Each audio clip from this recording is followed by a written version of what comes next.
Space. For most of human history, it was the final frontier. Dangerous, mysterious, reserved for a handful of pioneers willing to risk everything just to inch a little farther past the blue edge of our sky. Yet on a crisp morning in West Texas, that legacy was shoved aside by 6 grinning celebrities who treated orbital altitude like a luxury spa day. Katy Perry in a designer jumpsuit, Gayle King clutching a microphone even on the launchpad. In 11 breathless minutes they went up, floated, posed, and came back down, declaring they had made space for the rest of womankind. And the internet? It wasn't inspired, it was howling. Even fellow A-listers joined in, roasting the so-called first all-female flight crew for treating a billionaire joyride like the second coming of Apollo 11. So how did a PR stunt meant to feel historic end up feeling hilariously tone-deaf? Buckle up, this story dives from orbit straight into the comment section flames, and what it all really says about fame, money, and the cheapening of true achievement. But first, let's relive the moment when a 10-minute hop became the greatest leap since Armstrong. The launch itself was textbook Blue Origin, a sleek New Shepard rocket, automated flight controls, and a capsule designed so thoroughly for tourists that the biggest job on board was to smile for the 4K cameras. Network anchors gushed in unison. Oprah wiped away tears on a live stream, calling the spectacle profound. Press releases trumpeted the first all-female crew in space, conveniently skipping over 60 years of women trained at NASA, Roscosmos, real astronauts who learned orbital mechanics, T-38 jets, and how to land a Soyuz in Siberian snow. Inside the capsule, the celebs floated for roughly 3 songs on the radio. Perry sang a bar of "What a Wonderful World." Sánchez unfurled a tiny flower for Instagram, and King reminded viewers, over the intercom no less, "Please, don't call this a ride, it's a journey." 11 minutes after liftoff, the capsule parachuted onto desert dust. Perry dropped to her knees, kissing the ground in front of a dozen paparazzi lenses. Snapshots flooded socials within seconds. Hashtags already queued. But the applause didn't echo for long, because outside the PR bubble, jaws were dropping for a very different reason. Internet culture has a sixth sense for forced sincerity, and the Katy Perry kisses dirt photo might as well have been chum in the digital water. Memes detonated. One side-by-side image labeled her Apollo 13 survivor. Another joke she discovered gravity. Then came Perry's post-flight interview. Eyes shining, she announced the cosmos had connected her to universal love, and that girls everywhere now knew space was within reach. Commenters pointed out the only prerequisite was apparently dating Jeff Bezos' best friend. Gayle King doubled down in a now viral rant. When a man goes up, no one calls it a ride. It's a flight. It's a mission. Yet clips of her zero-gravity cartwheel loop beneath the caption hashtag Galactic Spin Class. The optics only worsened when producers leaked training day footage. 2 hours practicing seatbelt buckles, plus a motivational circle about making space by taking up space. Suddenly, the lofty language felt flimsy, like a TED Talk taped inside a water slide.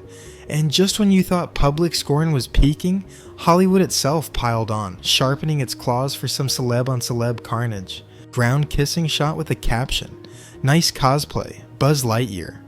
Amy Schumer joked she'd been added to the manifest last minute, had to bring my own snacks.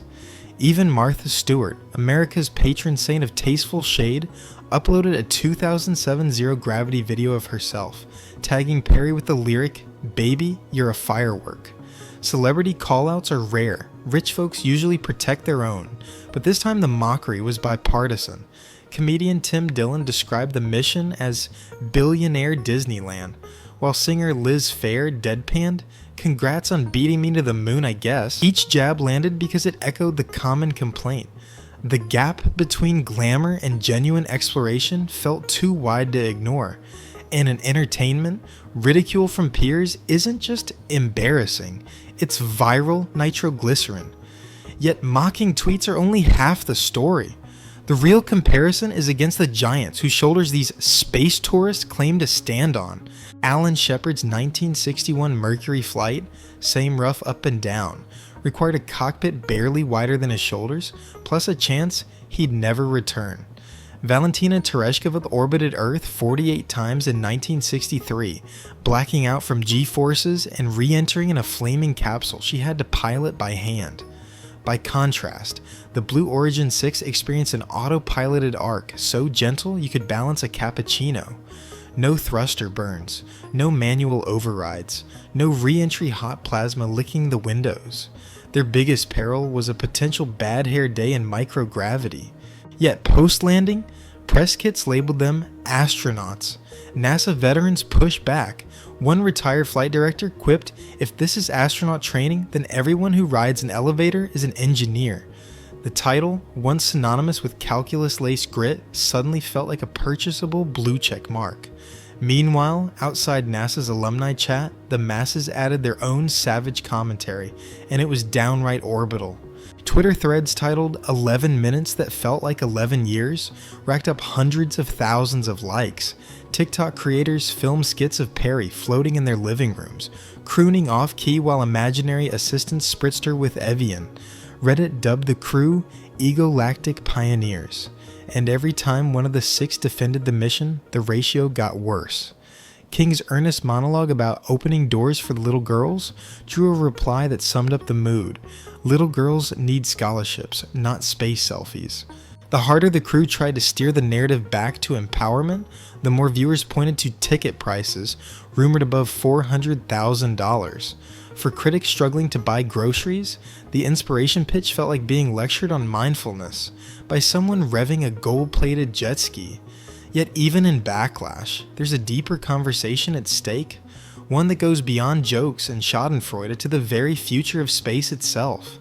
Proponents argue that celebrity flights normalize space travel, scaling costs down over time. Just like early aviation joyrides paved the way for commercial airlines. They note that each suborbital hop funds R&D, paying engineers who might later design deep space tech. Critics countered that vanity launches siphon resources from climate research, orbital debris cleanup, and missions that actually advance science. For every PR-heavy jaunt, a dozen Earth observation satellites struggle for grants. Then there's the carbon cost. A New Shepard launch emits roughly 60 tons of CO2, the same footprint as flying economy around the world 30 times. Multiply that by weekly tourist flights and the green and gold vision turns sooty fast. The debate is complex, but the Perry King mission distilled it into a meme. If space becomes a selfie stage before it becomes an interplanetary highway, public support for serious exploration might wither in the glare of influencer ring lights. And for young women told to dream larger, what message breaks through louder, the hashtags or the hard math? Historically, representation breakthroughs came from people who broke barriers by building competence first. Mae Jemison perfecting chemical engineering, Peggy Whitson logging 665 days in orbit, Christina Koch spending nearly a year in the ISS. Their triumphs let girls see not just a seat in the rocket, but a vital role in piloting it. Contrast that with a billionaire-sponsored guest list. No applications open to the public, no aptitude tests, no scholarship tie-ins. The only qualification was existing fame. To many viewers, that felt less like a door opening, more like a velvet rope VIP room hovering at 330,000 feet. If the goal is genuine inclusion, critics suggest turning at least half the seats into merit-based fellowships, astronomy PhDs, low-income STEM undergrads, high school science fair winners. Imagine the difference if a first-generation college student floated beside Perry, broadcasting experiments instead of brand slogans. Which brings us to the inevitable question, after the dust settles, what legacy does the first all-female celebrity mission really leave? 3 months later, Google Trends shows searches for Blue Origin women's flight flatlined within a week, overtaken by the next viral controversy. Meanwhile, NASA quietly announced 2 new female astronauts chosen from 12,000 applicants. Few outside aerospace, Twitter noticed. Katy Perry went back to Vegas residency shows, Gayle King returned to morning interviews, Sánchez posted a microgravity throwback every hashtag Flashback Friday for a month, then pivoted to wedding planning updates. The historic journey became just another highlight. Real, buried under algorithmic sediment, and yet the backlash left a mark. PR teams now whisper that future space tourism launches need clearer scientific purpose. Maybe a microbe experiment, a student payload, or an art and space collaboration chosen by public vote. A stunt alone isn't enough. The audience demands substance. Because if space is truly for everyone, the seats can't feel reserved for the already celebrated. Real inspiration comes when the ordinary becomes extraordinary, when someone who once watched rockets from a schoolyard finally boards one, not because they're famous, but because they're ready. Which leads us back to the ground-kissing photo, forever captioned by the internet. Space travel doesn't owe anyone grandeur, it is grandeur. It's the faint blue glow of Earth shrinking beneath a tempered glass window, the silent tumble of time itself as your orbit arcs around midnight. Cheapening that with selfie sticks and press release poetry doesn't make the cosmos closer, it makes the dream smaller. But backlash, when channeled, can be rocket fuel for change.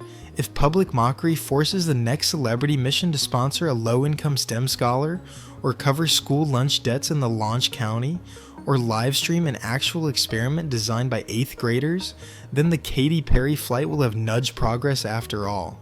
Just not the way its riders imagine. Until then, the lesson rings clear. A journey isn't measured in altitude, but in impact. 11 minutes? That lift 6 bankable names barely budges the human story. 11 minutes that lift millions of minds? That's the real giant leap. One even social media can't meme away. So next time you see a rocket streak across morning skies, ask not who's on board, but who gets to dream because of it. That answer, not the selfies, will decide whether space remains the final frontier, or just another VIP lounge with a spectacular view.